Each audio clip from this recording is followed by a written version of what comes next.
Sometimes, God places people in our lives not by accident, but for a purpose. People don't stay forever. And one day, you'll miss the ones you thought would always be around. Value them before it's too late. Sige na. Hello everyone! Welcome back to the vlog. Ayan, finally, katatapos ko lang nag-work and I'm so thankful kasi habang nagtatrabaho tayo dahil double purpose yun na ang ato ang bilang asawa din ha. Nag-ano din ako, nag-kining, anong tawag nito, nag-laundry. Kung naririnig niyo yung laundry today.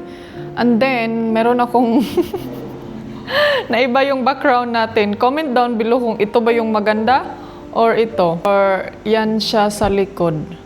So, saan ang mas bet nyo? Ito ba siya or yun? Kasi parang mas bet ko yung isa doon. I think i-move ko to siya. Kaya murag wala man gud siya ikuan. Gusto ko kasi yung may magandang background tayo habang nag-chichika-chika tayo. Nag-move ako dito mga antikadayers kasi yung aircon nandun siya sa harapan ko. So, mas maganda dito pag diretsuhan yung ano ba. And what's gonna be the day today? Nag-laundry lang ako. Tapos, naglinis ako sa swimming pool kanina. Hoy, ingay ba? So, nagluto ako ng lechon. So, yan yung ila-lunch at dinner ko. Tapos, punta tayo sa labas. Patayin ko lang yung mga ilaw kay para hindi iinit yung loob ng bahay kasi parang humid dito sa labas. Ayan yung weather natin today. Medyo maganda sana ngayon dito sa labas kasi hindi siya as in mainit. And then naglagay ako ng tubig, nagkuha ako ng mga, ay meron pa palang isa doon. Oh, hindi ko na kasi maabot. Na ang mga tiles ba nakatanggal na talaga siya dahil. Felix! Felix! Felix! Saka ning bataan eh. Kumusta ang buhay-buhay natin dyan sa Pilipinas? Mainit pa ba sa atin dyan? Kasi dito day, parang feel ko din dito mga antikels na parang nasa Pilipinas din ako. Kanina habang naglilinis ako, update pala kay asawa, nag-usap kami day. Ang tagal ko kasing nakagising kanina. Kasi yun na nga, ang tagal kong makatulog. Pag ako lang isa sa bahay, parang feel ko parang hindi ako makatulog agad day. So sabi ni Mr. dapat matulog daw ako ng maaga para gigising din ako ng maaga. Ito yung eye bags natin, oh. But, yan, lalabas tayo dito mamaya. Pinatay ko lang yung tubig. Ay, maingay dito, day. So, itry ko na ilipat yung ano dito, yung isang tree.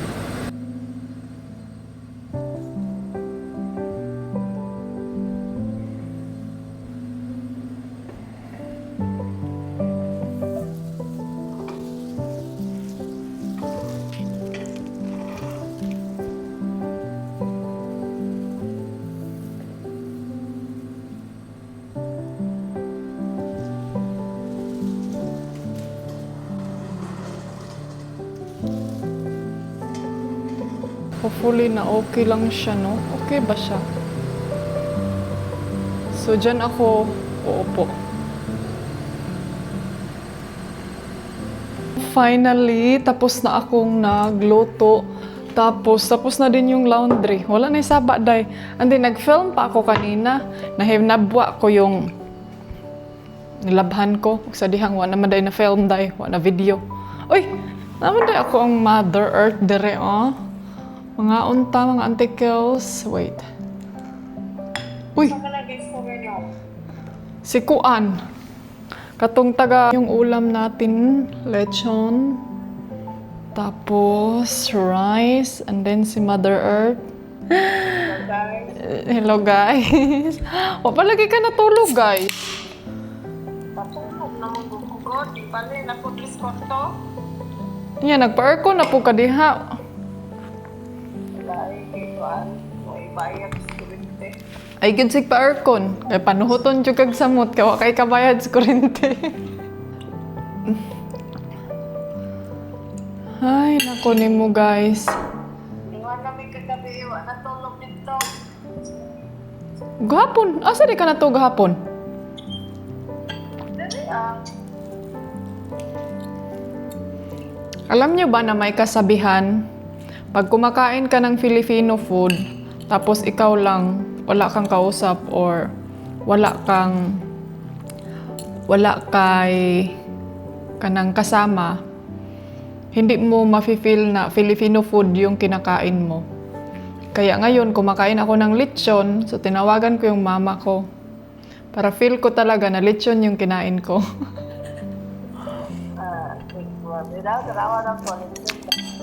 Ito lagi.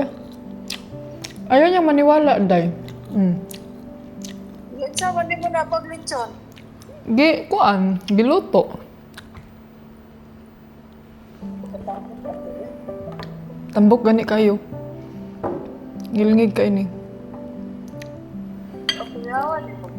Alam niyo ba, kanina, naglinis ako, nandito si Felix. Pero ngayon nga, wala na ako naglinis, Day. Kanina pa ako tawag ng tawag kay Felix. Pero ay, naara, Day, oh. Where have you been? I miss you, man. Mama, miss you, man. Mama, I miss you. I miss you, man. Oy, where have you been? Huh? Where have you been? It's very hot here. Anong sige mang kag-isti sa gawas?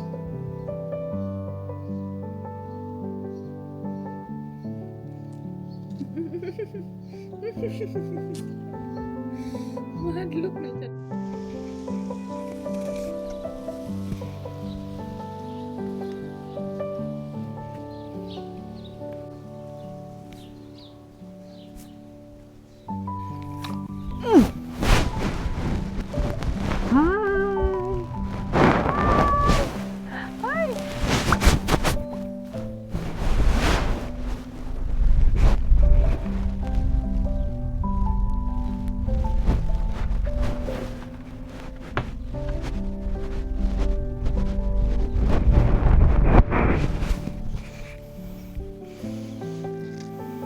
Na, what man?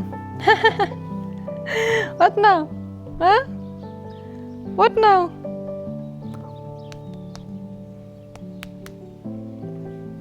Man here.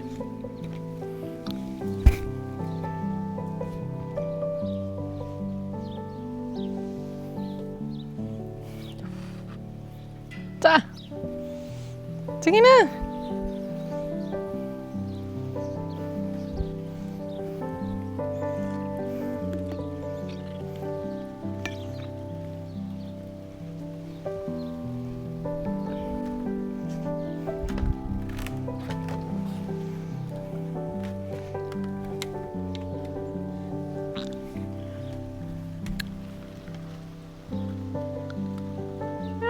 Meow, meow.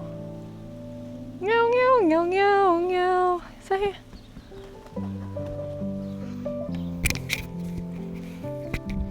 I'm so happy na living my life like this. Alam nyo, minsan, maano talaga ako, parang na, siguro, hindi ko alam ha, siguro sa edad natin, or sa edad kaya natin today na, parang pag tayo ay tumatanda, parang gusto na talaga natin yung mga bagay-bagay is yung tahimik, kalma lang, walang ingay. When I was turning 30, parang yun yung nafe-feel ko sa aking sarili na parang gusto ko yung tahimik na buhay. Kanina pala, nag-usap kami ni Mr.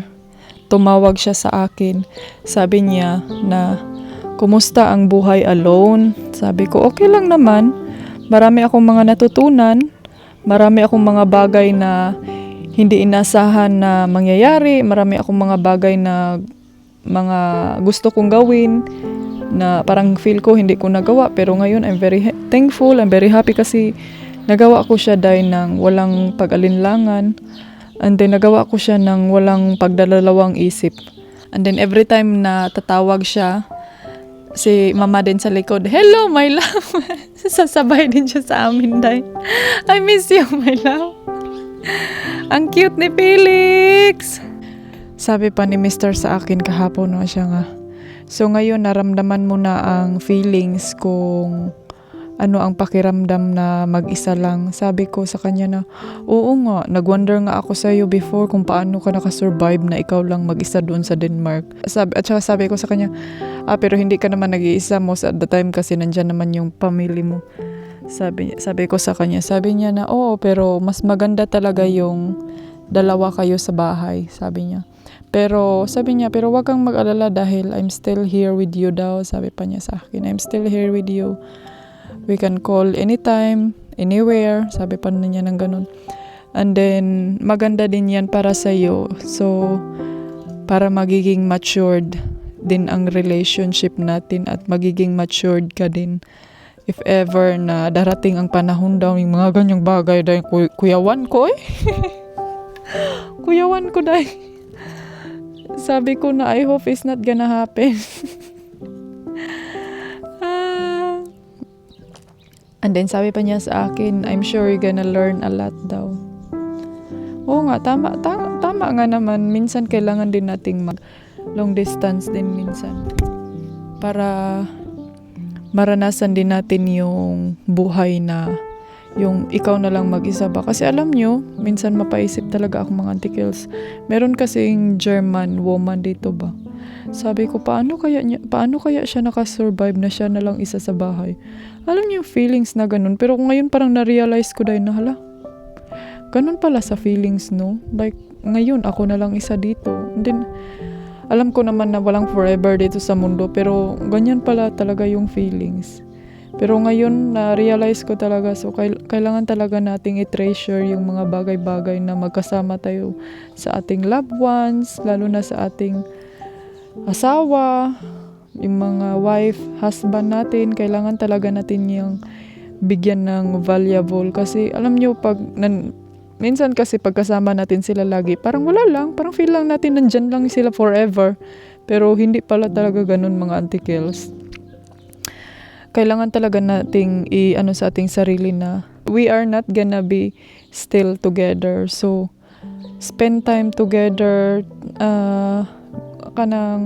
spend time together as long as possible jud nga nagsama pa kayong dalawa because we never know the time. Kasi yung ganitong sitwasyon namin ngayon ni Mr. hindi ko to in-expect dahil hindi talaga ako nag-expect na uuwi siya ng Denmark na mag-isa, maiwan ako, and then never talaga ako nag-expect in my life na magka-long distance relationship pa kami. Kasi sample ko lang to sa inyo, kahit doon sa amin sa Pilipinas, sasabihin ko sa kanya, my love, dito lang muna ako sa aking family, hindi muna ako sasama sa iyo, like so on, whatever.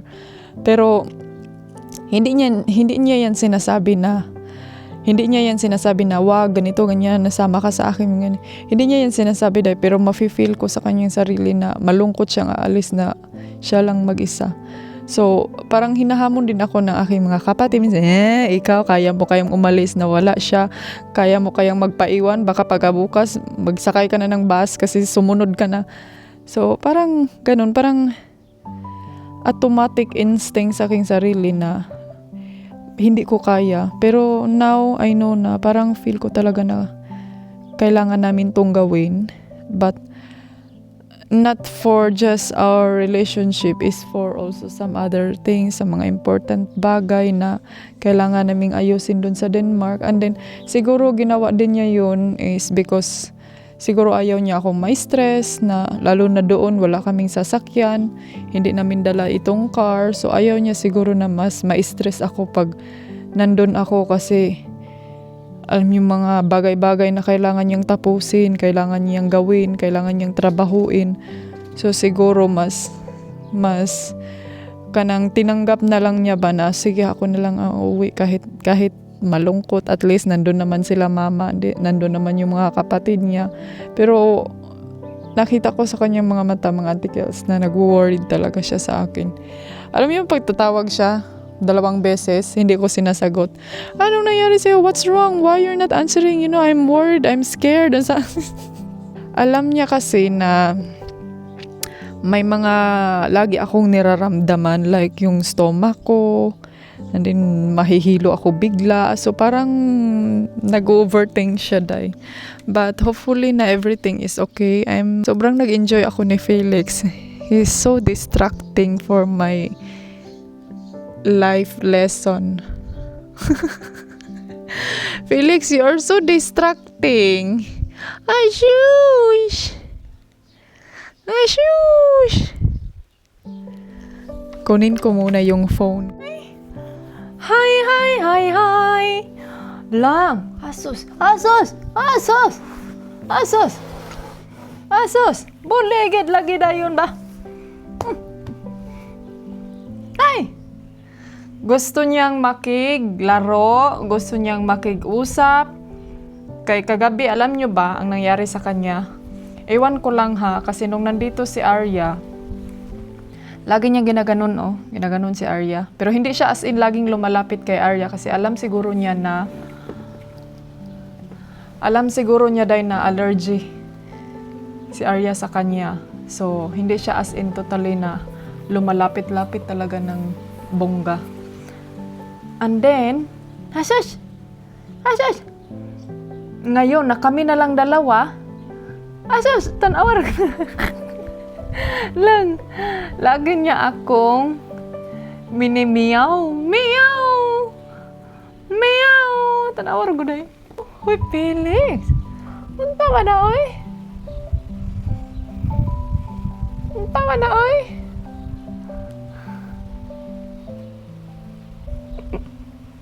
Mulastog mong kalangoy. Meow. Hala, si Daddy basig nanawag na to lang. Lagi siyang sunod ng sunod sa akin. Hi! Hi! Ay, Nay! Nay?